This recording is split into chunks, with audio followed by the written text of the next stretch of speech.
Tauranga, New Zealand, and I'm going to talk to you about the topic of radical inclusion in a missional context. So for me, I was a part of a missional group down in a community group in Palmerston North, and we had 3 couples and some extras, but 3 main couples that we prayed together, we ate together during the week, we did prayer walks together, and just had fun.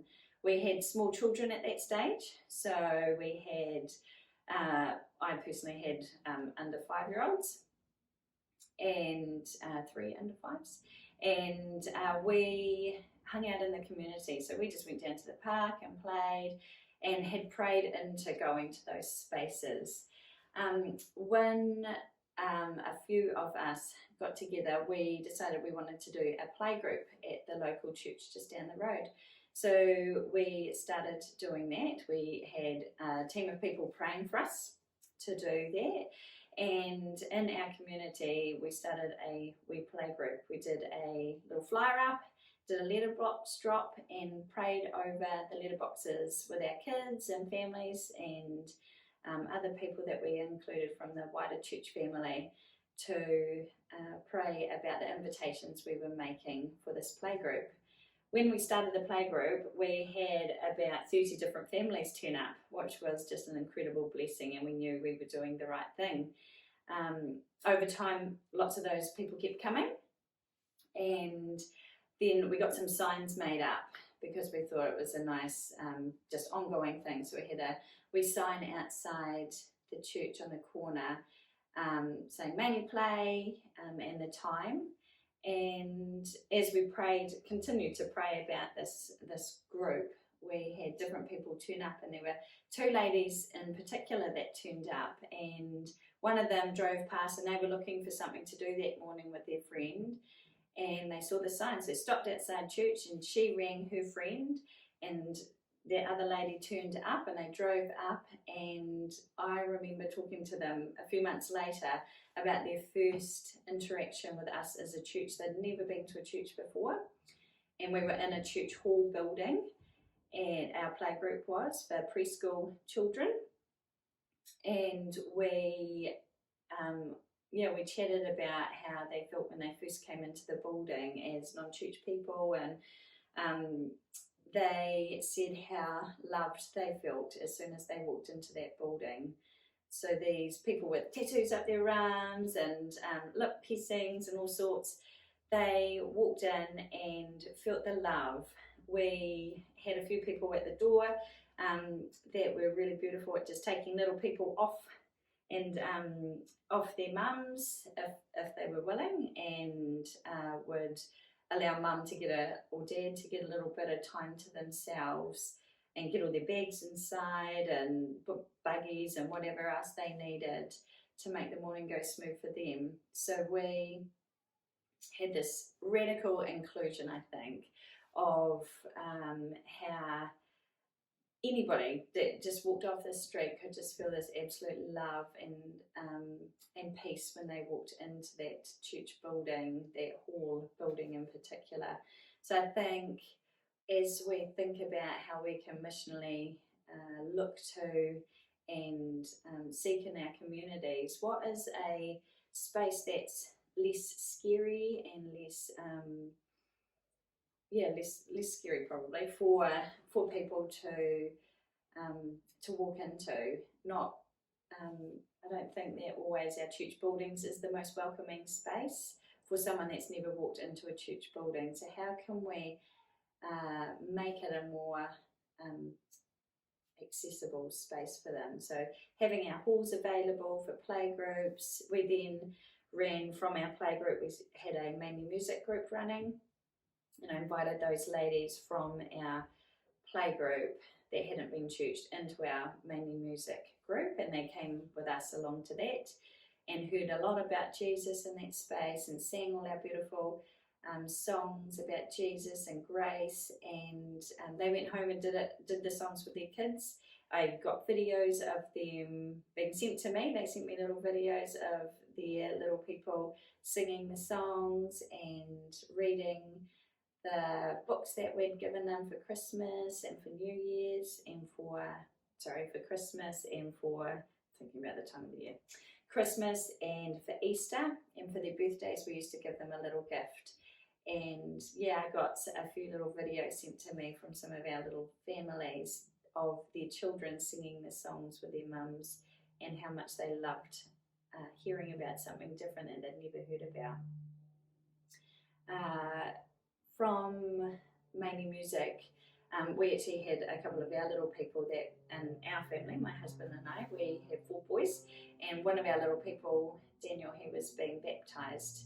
And so I invited our Mainly Music church family into our church ceremony for his baptism, and there were tears as the congregation did our normal meeting, and from these ladies as they heard the songs we sang, as they felt the love during the service for and with each other in the service. And so I just think that inclusion that they felt, that was something very different for them. So yeah, I think that's a really beautiful way of including people that just walk in off the street for that they are clearly seeking, and God has a plan for them. So yeah, I want to encourage you to keep going. I know sometimes it's really hard when you're trying to do things in churches and in your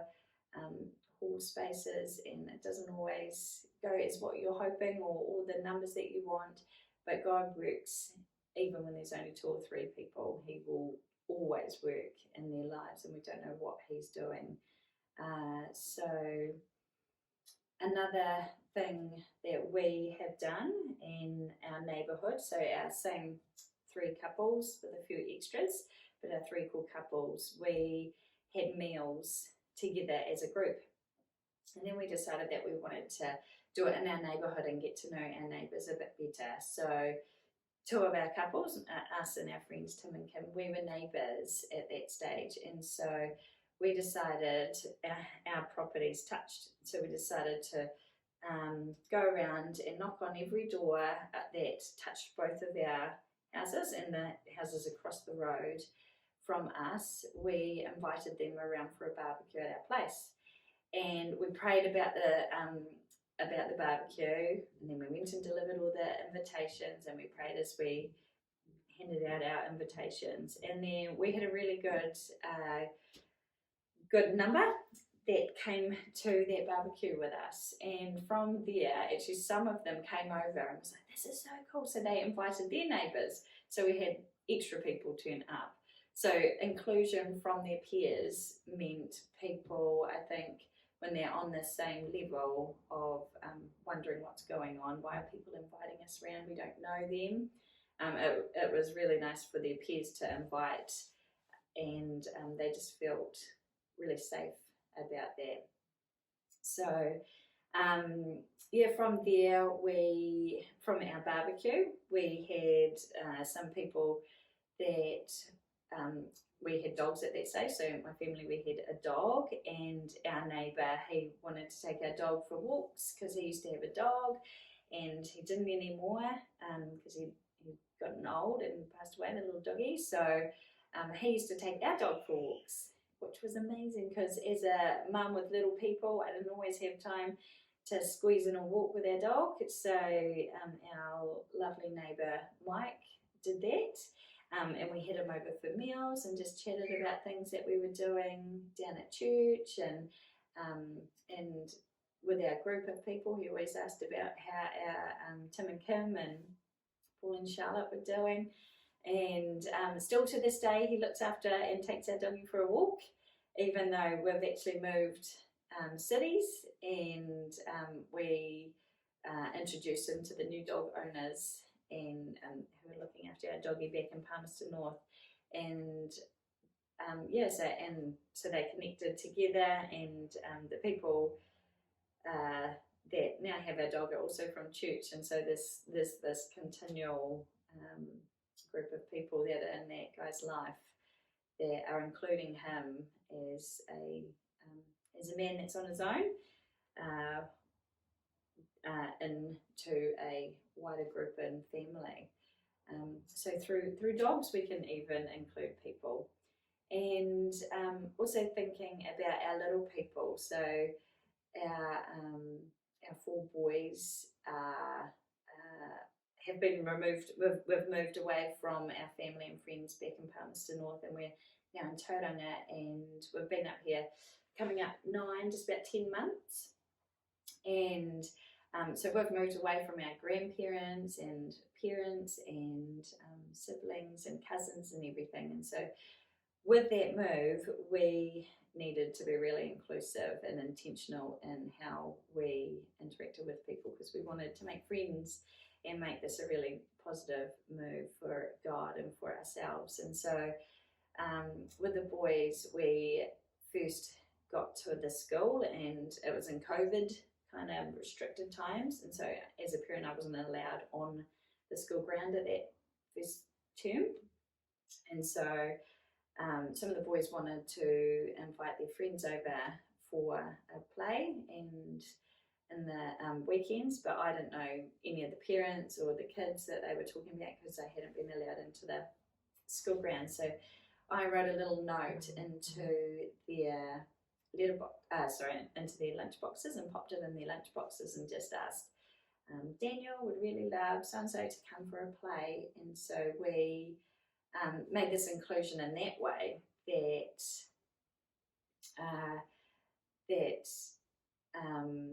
that invitation into a play became more. So then we've had some of these families over for lunches and afternoon teas and plays after school. And even on Sundays, we've invited them round and said, actually, we go to church at 10 o'clock. Is that all right if they come to church with us? And yeah, the parents have been really happy with their kids coming along, and the kids are really enjoying coming along with us. So it's all about the invitation and just being true to who we are as believers and lovers of Jesus, that people really want to hear about that at the moment. So including, there's all sorts of people. So my heart is for families, including our families missionally, preschoolers, because I still have a wee preschooler, and also my mum is a widower, and so my heart also is with people that are on their own. And especially coming into this Christmas period, I think it's a really big time that we can open up our doors and invite people for cups of tea and start there, or meet them at a coffee cart or at a cafe,